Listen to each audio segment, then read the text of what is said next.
नमस्कार, अपन झारखंड देख रहे हैं। आप आपके साथ मैं उर्वशी और सबसे पहले बात करेंगे जेपीएससी की, जहां जेपीएससी ने जांच के बाद परीक्षा में पास अभ्यर्थियों को असफल घोषित किया है।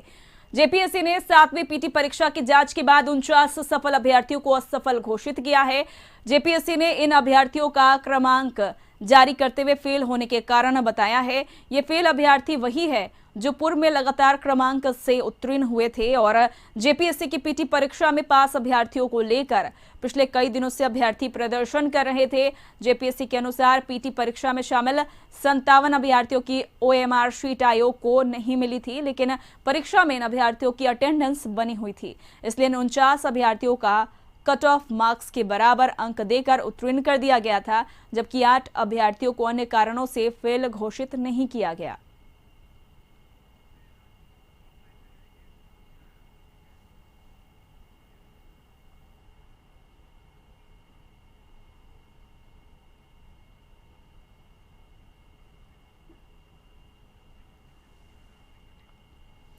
अधिक जानकारी के लिए बात करेंगे रांची संवाददाता संदीप इस वक्त हमारे साथ लाइव चैट पर जुड़े हुए हैं। संदीप, जेपीएससी ने जांच के बाद परीक्षा में पास अभ्यर्थियों को असफल घोषित किया, आखिर क्या कुछ पूरा मामला अब तक सामने आ रहा है? जी, शुरू से ही कह सकते हैं जो छठी, 7वीं, 8वीं, 9वीं और 10वीं जेपीएससी का जो एग्ज़ाम लिया गया था पीटी का, उसमें छात्रों के द्वारा जो रिजल्ट निकला था उसमें गड़बड़ी का आरोप लगाया गया था और शुरू से ही छात्र इसको रद्द करने की मांग को लेकर आंदोलन कर रहे हैं और अब तक छात्रों का आंदोलन जारी है। और जिस तरह से जेपीएससी से मांग की गई थी कि छात्रों ने की जो भी रिजल्ट प्रकाशित हुआ है, जितने छात्र इसमें शामिल हुए थे, उसका ओमार जो सीट होता है एग्जामिनेशन सेंटर में जो बैठते हैं छात्र, जो आंसर सीट होता है ओमार सीट, उसको पब्लिश किया जाए ताकि यह साबित हो सके कि कौन छात्र ने कितने अंक प्राप्त किए हैं, उससे या सबको सार्वजनिक किया जाए। पर जिस तरह से अभी 49 छात्रों का जो ओमार सीट नहीं मिला, उसके बाद पहले इन छात्रों को जेपीएससी ने सफल घोषित किया था, उसके बाद अब जब उनका ओमार सीट नहीं मिला, उसके बाद उन छात्रों को अब असफल घोषित कर दिया है। तो दूसरी ओर जो जेपीएससी के अभ्यर्थी हैं उनका अब एक तरफ से देखा जाए तो जो इनकी जो डिमांड थी या जो इनका आरोप था वह कुछ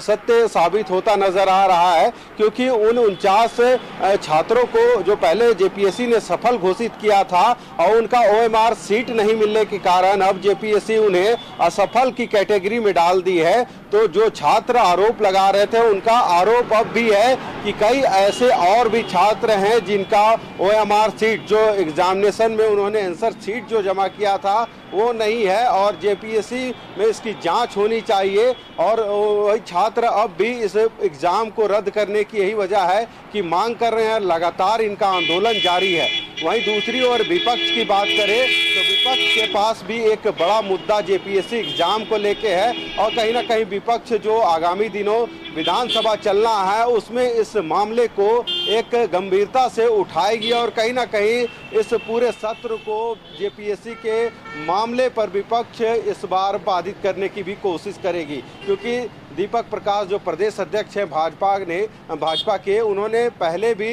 इन छात्रों का समर्थन किया है और वे उनका साफ तौर पे कहना है कि जो छात्र हैं उनके साथ कहीं भी अन्याय नहीं होने देंगे। अब से थोड़ी देर पहले दीपक प्रकाश ने भी प्रेस वार्ता कर इस पूरी घटना को रखा है और उन्होंने साफ तौर पे कहा है कि जो विधानसभा सत्र की होना है इस माह में, उसमें इस मामले को गंभीरता से वे उठाएंगे और शुरू से ही इस आंदोलन में छात्रों के साथ विपक्ष एकजुट होकर खड़ा है। जी संदीप, इस पूरे मामले में जेपीएससी की तरफ से कोई बयान आया है कि जो भी त्रुटियां हुई है उसकी जांच कब तक की जाएगी? जी, जेपीएससी की तरफ से इस मामले पे कोई बयान नहीं आया है, पर जिन छात्रों को असफल घोषित किया गया है, जिनके ओएमआर सीट नहीं मिले हैं, उन छात्रों को असफल जेपीएससी के द्वारा किया गया है और उनके वेबसाइट पे या रिजल्ट जो असफल छात्रों का रिजल्ट है उसे प्रकाशित एक बार पुनः किया गया है। हालांकि इससे पहले भी जेपीएससी के मामले में राज्यपाल ने भी संज्ञान लिया था और राज्यपाल ने जेपीएससी के जो चेयरमैन हैं उनको भी तलब किया था और इस मामले को गंभीरता से कहते हुए कि जो छात्रों की जो डिमांड है, जो ओएमआर सीट थी उसे से सार्वजनिक करने की बात थी, इन सभी चीज़ों को,